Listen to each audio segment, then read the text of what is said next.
Assalamualaikum teman-teman sekalian. Kita lanjutkan untuk pembuatan program penjualan menggunakan Visual Studio 2019 dan MySQL.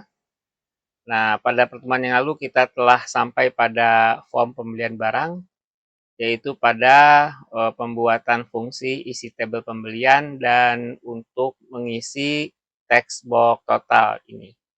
Kita langsung saja. Jadi untuk membuat fungsi atau kode ya, yaitu isi tabel pembelian. Ini kita buat di sini.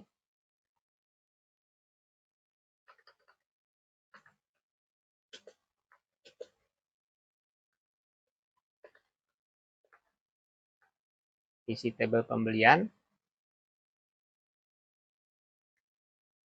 Nah, ini kita akan menggunakan ya, kita gunakan perintah try. Lalu kita isikan untuk koneksinya.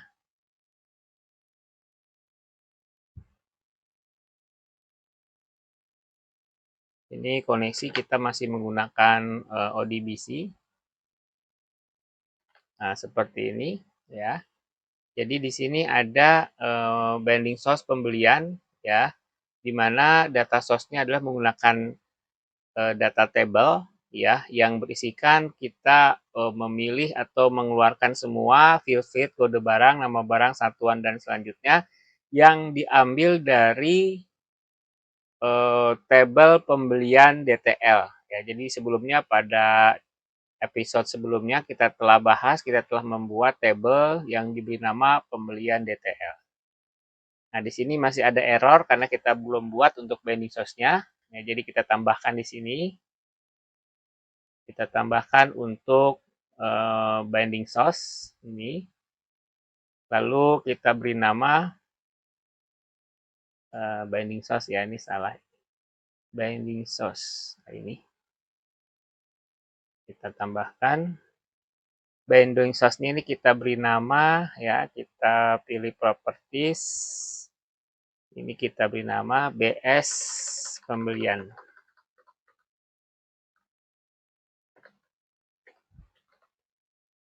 Pembelian. Ya, seperti ini. Kemudian kita kembali lihat kodenya.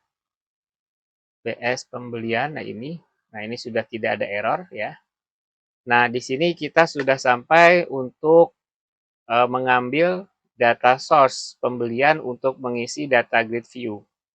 Nah, kemudian kita tentukan ya untuk kolom-kolom yang ada di data grid view yang diberi nama dengan DG view di sini. Nah, untuk isiannya ya, kolom-kolom yang kita akan buat itu adalah ini DG view juga di sini masih error ya. Kita cek errornya kenapa. Kita tampilkan error. With must end. Nah, ini berarti data tanda with ini harus diakhiri dengan end with. Nah, ini belum ada end with-nya. Kita tambahkan di sini end with. Ya, ini. Nah, ini sudah. Jadi untuk isian tabel pembelian, data grid view-nya itu terdiri dari ada 8 kolom ya. Jadi kolom pertama itu kita beri header text NO atau untuk nomor ya. Kemudian kolom selanjutnya kode barang, kemudian nama barang, satuan, harga, jumlah, diskon, total ya, di mana untuk harga, jumlah, diskon dan total kita beri format merupakan angka number dengan desimal 0 dan alignment-nya itu adalah rata kanan tengah. Ini ya. Jadi fungsi tabel pembelian ini nanti akan mengisi dari data grid yang ada di tengah ini setiap kali kita memanggil faktur, kemudian juga nanti setiap kali kita menambahkan isian kode barang. Ya, nanti kita coba tes ya. Untuk saat ini kita lanjutkan terlebih dahulu untuk penambahan fungsi ini TTL ya, atau total ya, untuk mengisi text box yang ada di atas ini. Nah, untuk fungsi TTL ini kita buat ya private sub TTL, isinya di sini kita buat pertama dimensi total sebagai single, lalu kita kasih variabel, kita sebut kosong lah di sini ya, kosong juga single. Nah, kemudian kita buat koneksi ya. Masih kita menggunakan koneksinya ODBC connection ya, dengan variabelnya kita gunakan di sini constr. Lalu kita open untuk koneksinya. Kemudian kita buat satu komen ya, berisikan string untuk MySQL-nya. Ini ada dua komen ya.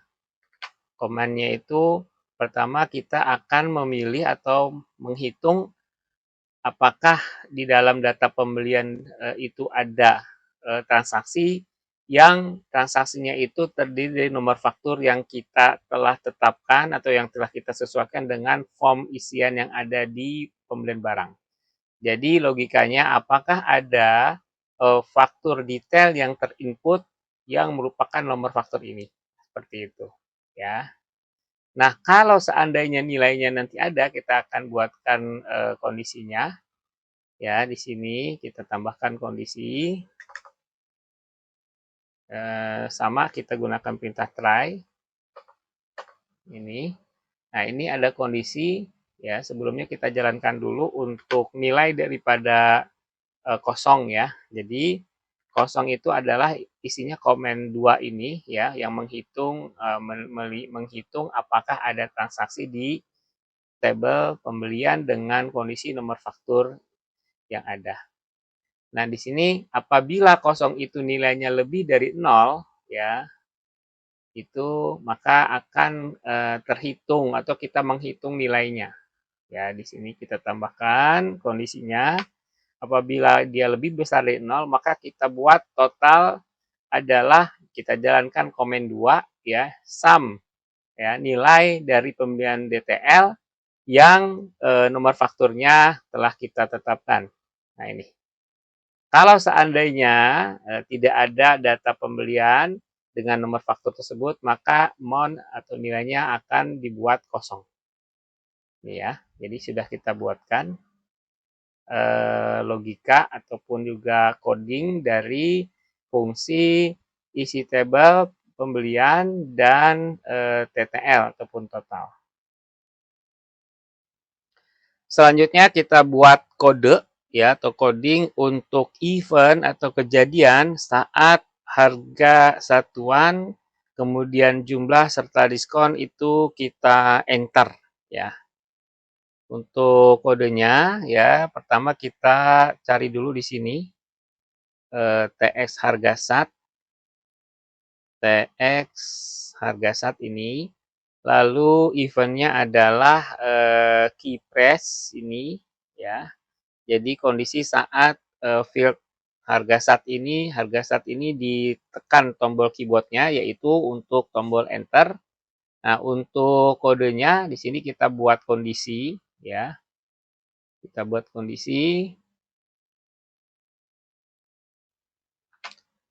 di mana apabila harga sat ini ditekan tombol enter pada field harga sat ini, dia akan mengecek pertama apabila bukan merupakan angka ya, maka atau bukan merupakan atau isinya itu nol atau tidak ada isinya, maka ada komen. Di sini komennya adalah atau notifikasi message-nya harga harus berupa angka. Kemudian exit sub artinya tidak dilanjutkan proses selanjutnya. Nah, kalau seandainya di luar itu, maka kita akan menentukan format untuk harga satuan teksnya itu menjadi format number dengan desimal 0 dan ada porsinya atau ribuan ya, tristate-nya ya. Jadi di sini kita buat seperti itu, lalu kemudian TX jumlah akan mendapatkan fokus. Ini untuk harga saat ya. Ini sudah kita buat event yang terjadi. Selanjutnya untuk yang jumlah ya. Untuk yang jumlah ini sama eventnya kita buat kondisi ya. Kondisinya ini kita buat apabila, jadi sama ya, kita akan cari di sini dulu. Di sini TX jumlah ya, kemudian eventnya adalah key press ya, seperti ini. Lalu di sini kita buatkan kondisi ya, di mana apabila yang di input itu bukan merupakan angka atau tidak ada nilai, maka dia akan memberikan komentar bahwa quantity harus berupa angka ya. Ada wording di sini. Nah, kalau ternyata sudah di input berupa angka, maka di sini ada format yang diberikan yaitu berupa number ya dengan desimal 0 dan ada pembatas untuk ribuannya. Lalu dia akan mendapatkan diskon teks diskon ini, field diskon ini akan mendapatkan fokus. Selanjutnya untuk yang TS diskon ya, kondisinya sama, kita buat event yang terjadi saat TX diskon itu di enter atau diklik enter. Nah, dia akan mendapatkan kondisi ya, kita tetapkan di sini sama, dia harus berupa angka dan juga di situ diberikan format kalau memang sudah angka dengan tambahan formula. Nah, ini ya yang perlu diketahui, ada formula yang kita berikan pada TX total, yaitu harga satuan dikali dengan jumlah dan dikurangi diskon ya. Jadi di sini ada tambahan formula setelah diskon ini di enter, yaitu untuk mendapatkan nilai total ya, dengan formula harga satuan dikali dengan jumlah dikurang dengan diskon ya. Dan formatnya untuk TX total ini kita buat, dia itu merupakan number dengan 0 desimal dan juga ada pembagi atau ada titik ribuan gitu ya. Ini nanti kita coba ya. Kita coba untuk eventnya, kita jalankan. Ya, kita akan lakukan sini testing dari awal. Pertama nomor faktur kita isi. Ini kenapa tidak dibuat auto number? Karena informasi nomor faktur ini kita sesuaikan dengan faktur yang ditagih atau faktur yang dikirim oleh pemasok ya. Jadi kita masukkan di sini infonya untuk faktur dari pemasok. Contoh di sini INV 123 ya. Kemudian kita masukkan di sini nama pemasoknya, kita klik kodenya ini. Oh, ini kita belum aktifkan MySQL-nya ya. Kita aktifkan dengan aplikasi XAMPP. Kita start. Ini sudah aktif. Nah, kita coba lagi untuk mencari pemasok, kita ambil yang S002. Ini double klik. Nah, ini sudah masuk. Masa jatuh tempo kita isi 10 hari, kita enter. Nah, ini kita belum memiliki fungsi ketika masa jatuh tempo di enter. Nah, ini jatuh tempo tanggalnya ini belum berubah, nanti kita akan buatkan di sini ya. Harusnya ini bernilai tanggal faktur ditambah dengan masa jatuh tempo. Ya, nanti kita buat. Nah, kita lanjutkan terlebih dahulu, kita ambil kode barang, kita pilih untuk kode barang buku tulis ya. Ini sudah sampai di sini, sudah keambil. Nah, ini harga sudah dapat fokus, kita isi di sini contohnya harganya untuk buku tulis 40 lembar, contoh 30.000. Ini kita enter, jumlahnya 10, kita enter. Nah, ini sudah tertotal ya. Kemudian kita untuk diskonnya kita enter saja. Nah, di sini kalau tidak ada angka yang diisi, dia otomatis akan memberikan nilai 0. Ya. Jadi setelah harga di jumlah ini sudah ada formula ya, kita cek kembali di sini. Nah, di sini pada TX jumlah, nah ini nih, sudah ada formula ya, di mana TX total adalah harga sat dikali TX jumlah. Nah, nanti kalau sudah pada tahap diskon ditambah formulanya menjadi harga SAT dikali jumlah dikurangi TX diskon. Ini sampai sini fungsinya sudah berjalan. Nah, kita lanjutkan pada pengkodean ini. Tadi kita, yang masa jatuh tempo ini belum ya, nanti kita coba nih ini dulu. Setelah di enter mestinya ini akan berubah ya, disesuaikan dengan masa jatuh temponya. Langsung saja kita berikan kode ya untuk masa jatuh tempo. Ini kita tambahkan eventnya, yaitu TXJT ya. Di sini ketika dia ditekan tombol enter pakai key press ya, key press. Nah, lalu kita kasih kondisi yaitu apabila ya setelah di enter ya, maka tanggal jatuh tempo akan mendapatkan formula atau perhitungan ya, di mana TX jatuh tempo itu di sini ditambah nilainya menjadi ya, di sini ada value at days. Ya, ini rumusnya ya. Dia akan mendapatkan nilai dengan formula ditambah sesuai dengan hari. Ya, di sini JT ini hari, kalau di sini 10 berarti tanggal faktur ditambah 10. Nah, ini formulanya ya. Jadi harus diperhatikan di sini untuk penambahan pada tanggal kita memberikan formula value di sini at days ya, karena yang diinput berupa hari ya. Nah, kembali kita coba masukkan transaksi. Nah, ini kita langsung saja untuk yang ini. Contoh di sini tanggal faktur 15, kalau kita isi di sini 10, maka dia akan menjadi 25 ya, ketambahan 10 hari. Kalau di sini 30, maka dia akan menjadi 14 ya, karena Juli itu sampai dengan tanggal 31. Baik. Ini sudah. Nah, selanjutnya kita akan menambahkan kode atau fungsi saat tombol penambahan data pembelian ya, detail pembelian ini kita klik di sini ya. Ini langsung saja kita klik nanti sini ya, formnya kita tutup dulu. Nah, ini jadi pada form pembelian ini ya, ini kita double klik. Nah, ini event kliknya ya, ini masih namanya button klik button satu klik ya. Ini kita coba rubah biar lebih jelas ya penamaannya. Ini kita rubah terlebih dahulu. Ini kita klik properties, lalu kita rubah untuk buttonnya dari button 1 kita beri nama button apa ya? Tambah atau ya tambah detail gitu ya, tambah detail. Button tambah detail. Ini kita double klik. Nah, ini sudah ya. Ini kita akan berikan di sini kode ya, agar data yang kita input ininya, kode barangnya ini akan tersimpan dan masuk ke dalam isi table data grid di bawah sini. Ini kita buat. Nah, untuk kodenya di sini ada beberapa fungsi juga yang harus kita buat ya. Jadi tentunya pertama kita akan cek terlebih dahulu ya.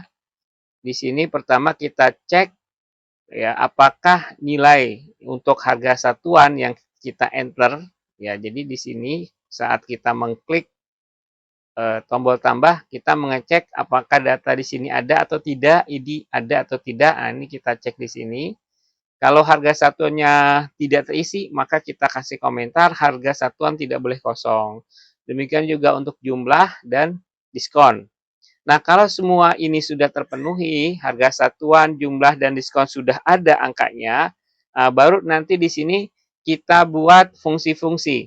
Pertama, kita akan memberikan nomor urut secara otomatis ya dari detailnya, kemudian kita menghitung total, kemudian kita isi pembelian ya, artinya kita mengupdate faktur, mengupdate tabel pembelian, lalu kita juga di sini isi pembelian DTL atau mengupdate tabel pembelian DTL.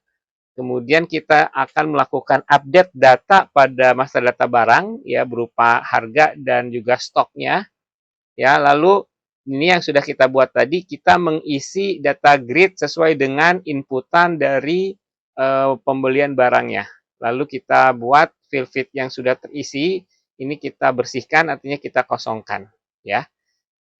Baik, kita lanjut. Untuk pertama, untuk nomor urut ya. Fungsi pada nomor urut ya, kita buat di sini. Pertama ya, kita membuat dimensi yang kita beri nama las ya, berupa integer, kemudian kita buat banyak ya, di sini single, kita buat koneksi menggunakan koneksi ODBC. Lalu di sini kita berikan komen ODBC-nya berupa string untuk mencari nilai yang paling besar di tabel pembelian DTL ya, dengan nomor faktor yang kita sudah tentukan.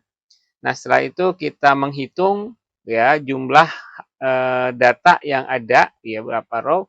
Nah, setelah itu di sini kita jalankan fungsi try, lalu kita hitung kalau seandainya ya sudah ada, atau di sini untuk banyaknya kurang dari satu artinya tidak ada ya. Ini kalau seandainya tidak ada data yang terinput, maka kita beri nilai itemnya menjadi satu, dan apabila ada maka kita hitung ya nilai paling besar atau jumlah dari data itu berapa. Di sini dia menjalankan komen satu, berarti dia akan menghitung nilai yang paling banyak atau paling terakhir berapa, lalu ditambah satu ya. Ini nanti kita coba, kita tes terlebih dahulu untuk nomor urutnya ya. Jadi untuk nomor urut itu kita simpan di item ini, di text box ini ya.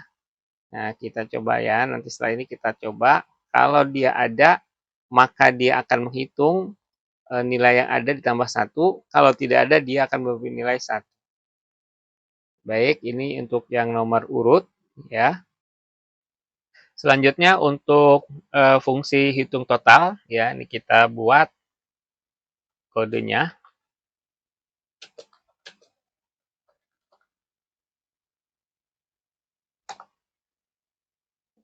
Pertama kita buat dimensi terlebih dahulu. Ini ada berapa? Pertama total, kemudian AMT. Kemudian kita juga beri variabel yang lain yaitu totalan. Ini masing-masing bernilai sebagai double ya, karena muatannya ada dalamnya adalah angka. Nah, kemudian di sini kita buat kondisi yaitu apabila nilainya itu kosong atau nol, maka kita kasih nilai 0 ya. Kemudian untuk dimensi atau variabel total, ini kita beri nilai yaitu text amount-nya. Kemudian untuk yang AMT itu kita kasih TX total ya. Nah, di sini baru kita kasih formula di mana totalan adalah total ditambah AMT, kemudian TX amount, TX amount text ya, itu totalan dengan kita kasih to string ya, dengan format di sini dia ada angka dengan ribuan dan desimalnya adalah 0. Seperti ini ya. Jadi di sini ya, kalau dilihat isinya adalah kita menggunakan rumus ya untuk menambah setiap ada transaksi yang terinput, dia akan menambah pada TX total ya. Ya, di sini total ini adalah TX amount. Nah, TX amount ini kalau dilihat di formnya itu adanya di sini nih. Ini lihat di sini di propertiesnya. Nah, ini TX amount. Ini TX amount. Nah, ini adalah total. Jadi begitu setiap nambah baru maka nilai ini menambah ya, TX amount ini akan ketambahan dari nilai yang diinput secara detail di sini. Nah, seperti itu. Nah, selanjutnya untuk yang isi pembelian. Isi pembelian ini berisikan fungsi untuk menyimpan data yang telah diinput ya. Kita buat kodenya. Isi pembelian. Untuk kode fungsi isi pembelian ya kita buat di sini pertama untuk koneksinya ya kita masih menggunakan ODBC, di mana kita buat untuk seleksinya adalah kita melihat apabila ada data ya maka kita buat kondisi di sini ya dengan perintah kita jalankan try dulu kemudian kita kasih kondisi ya nilai daripada hasil dari komen ODBC-nya seperti ini.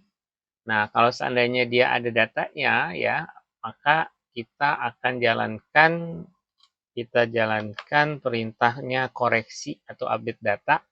Tapi kalau dia tidak ada, maka kita akan tambah ya. Nah, di sini untuk koreksi dan tambah ini masih error karena kita belum buat kodenya untuk fungsi tersebut ya. Jadi ini koreksi dan tambah kita buat ya untuk kode fungsinya. Untuk fungsi koreksi di sini berisikan update table ya, update table pembelian di sini kita set ya semuanya ini adalah hasil apa yang kita input. Bila dia datanya sudah ada maka dia akan mengupdate ini. Ini masih ada error untuk SQL1 berarti kita tambahkan dulu ya di modul untuk menampung variabel ya modulnya kita buka di sini untuk SQL1 belum ada. Ini kita tambahkan ya. SQL1. Nah, kita simpan dan kita lihat kembali. Nah, ini sudah tidak ada error ya. Ini untuk yang koreksi. Selanjutnya untuk yang tambah. Kalau untuk koreksi tadi ini menggunakan perintah atau string update ya, maka untuk tambah kita menggunakan perintah insert ya. Jadi kita menambahkan isian table. Kita pakai insert di sini. Nah, seperti ini. Jadi insert into table. Nah, untuk koneksi dan kondisinya ini kita sama ya dengan yang ada di koreksi. Cuman bedanya di sini update, yang kalau tambah ini insert. Selanjutnya kita buat ya fungsi untuk isi pembelian DTL ya. Jadi kita ada dua. Kalau lihat di sini, pertama kita mengambil atau mengupdate atau menambah pada tabel pembelian. Selanjutnya untuk isian yang bawah sini, ini kita akan insert ataupun kita update untuk tabel pembelian detail. Jadi kita ada dua, ya. Pertama fungsi untuk menambah atau mengkoreksi tabel pembelian. Nah, yang bawah ini adalah mengupdate atau menginsert untuk tabel isi pembelian detail. Untuk fungsi isi pembelian detail, ya ini kita buat seperti ini, ya. Di sini fungsinya adalah kita menambah, ya. Bedanya kalau tadi ada koreksi atau mengupdate, maka untuk isi pembelian detail ini kita menginsert ya nilai. Jadi semua yang kita input di row kode barang, nama barang ini akan ke insert ke dalam isi table detail ya. Jadi tidak ada update ya. Jadi dia langsung masuk ke dalam situ. Nah, ini kita gunakan insert ya. Koneksinya juga tetap kita menggunakan ODBC ya. Selanjutnya kita buat untuk fungsi update barang ya. Ini gunanya adalah kita mengupdate stok dan juga harga yang ada di master data barang. Untuk kodenya sendiri ya ini kita buat seperti ini. Jadi di sini ada dua field pada master data barang. Yang pertama adalah harga beli, ini kita update. Kemudian juga stok di sini. Nah, ini kita gunakan formula ya. Stok yang ada di master data barang ini akan dijumlah atau ditotal ditambah dengan inputan yang ada di ini, row ini ya. Nah, misalnya di sini jumlahnya 3, sebelumnya 5, maka 5 ditambah 3. Nah, ini akan terupdate di master data barang. Ini ya.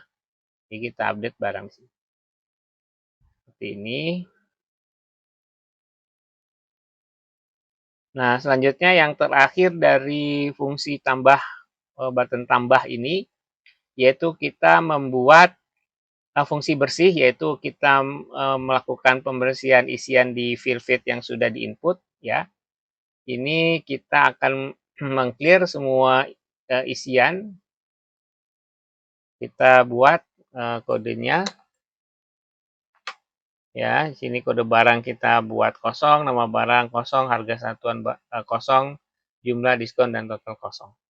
Jadi nanti di sini semua yang telah terinput dia akan dihapus ya di sini. Baik, selanjutnya kita coba ya untuk melakukan transaksi pada form pembelian barang. Ini kita jalankan transaksinya. Ini kita isi untuk fakturnya, kemudian pemasok, masa jatuh tempo kita beri 30 hari. Lalu di sini kita pilih barangnya ya. Kita pilih B03, harga kita isi 25.000, jumlahnya 10. Nah, ini ya setelah kita enter nilainya sudah masuk ya, isi table dan di sini langsung kosong ya. Nah, selanjutnya kita simpan. Nah, ini belum ini ya. Kita tambahkan setelah ini fungsinya simpan dan keluar juga ini belum ya.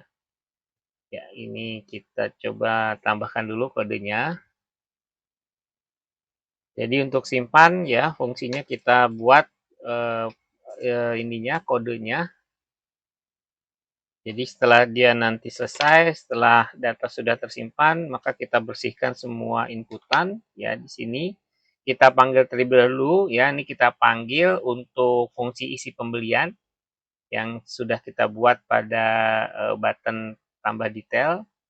Kemudian nanti setelah itu ada message bahwa data faktur pembelian telah disimpan. Nah, di sini semua data yang sudah diinput, kode barang dibersihkan, kemudian tanggal faktur dikembalikan nilainya menjadi tanggal sekarang, tanggal jatuh tempo juga demikian, lalu kita isi tabel pembelian yang ada di data grid view. Ini sudah. Selanjutnya untuk button keluar, ya ini tadi simpan, ini kalau double klik ya ini sudah.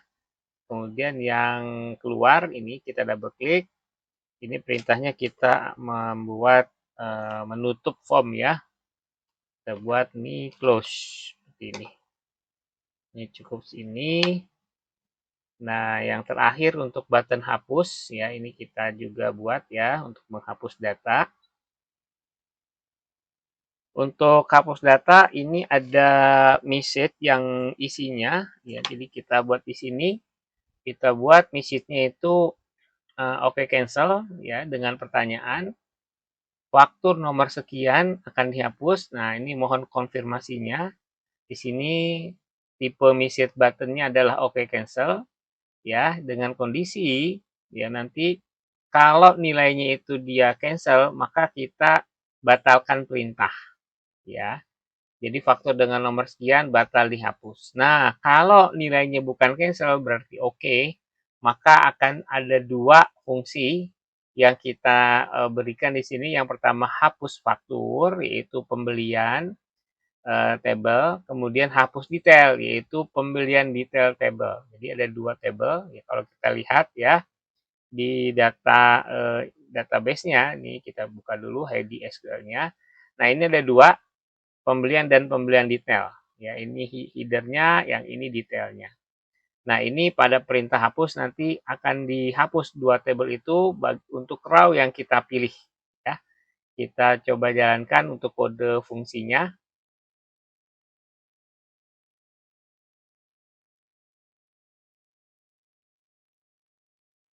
Pertama untuk hapus faktur, ini kita tambahkan kode.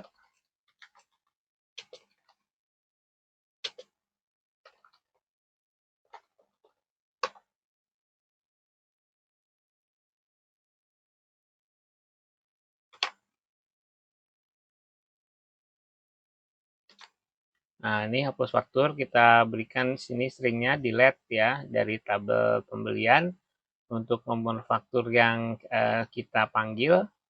Nah, selanjutnya untuk yang hapus detail, ya, ini juga sama, kita melakukan perintah delete, delete pada data pembelian detail, ya, seperti ini dengan nomor faktur yang sesuai dengan yang kita panggil. Baik, ini sudah kita tambahkan, ya, di sini form button simpan hapus keluar sudah. Sekarang kita coba kembali.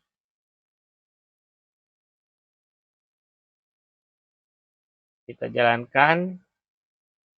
Nah, ini kalau kita pilih harusnya sudah ada ya. Nah, ini sudah tampil. Jadi kalau kita tadi sebelum kita input ini datanya tidak ada. Sekarang kalau kita mau panggil ini sudah bisa. Ini sebenarnya coba kita double klik aja. Nah, setelah di double klik dia akan memanggil data ya. Kemudian meletakkan data yang terpanggil itu di data grid yang di bawah lalu totalannya akan menjumlah di atas ini. Selanjutnya kita coba jalankan untuk tombol hapus. Ini kita klik. Nah, ini ada konfirmasi apakah faktur dengan nomor ini akan dihapus. Ya, kalau kita cancel, maka dia batal dihapus ya dengan komentar faktur batal dihapus. Lalu kita coba di sini kita klik OK. Nah, maka akan ada konfirmasi bahwa faktur telah berhasil dihapus. Kalau kita OK, nah, maka total dan semua isian ini hilang dan data juga sudah tidak ada karena telah berhasil dihapus. Nah, kemudian tombol yang belum kita coba ini, coba ya, kita klik, harusnya ini keluar dari form. Nah, ini sudah berhasil. Nah, sekarang kita coba masukkan kembali untuk lebih pasti lagi apakah masih ada yang error atau sudah benar. Kita input di sini INV 1234. Pemasoknya kita isi S01, kemudian masa jam tempo 30 hari. Kita isi untuk barangnya yang ini pulpen warna hitam, harganya 5.000, jumlahnya 10. Nah, ini kita enter, Nah, ini sudah masuk, kita simpan. Data faktur telah berhasil disimpan, oke. Nah, kemudian kita coba cek, fakturnya sudah ada di sini, kita load lagi. Nah, ini sudah ada. Nah, ini sudah berhasil. Kita simpan lagi, kita klik OK, ini sudah ada. Kita coba masukkan lagi untuk faktur selanjutnya. Pemasoknya kita buat yang berbeda. Kemudian masa tempohnya 10 hari. Kita isi barangnya dengan kode B01. Sini harganya contohnya 50.000. Jumlah 10. Nah, ini sudah masuk, kita save. Ini sudah berhasil. Nah, kalau kita cek di sini nomor fakturnya sudah ada 2 ya. Jadi tandanya sudah berhasil semua.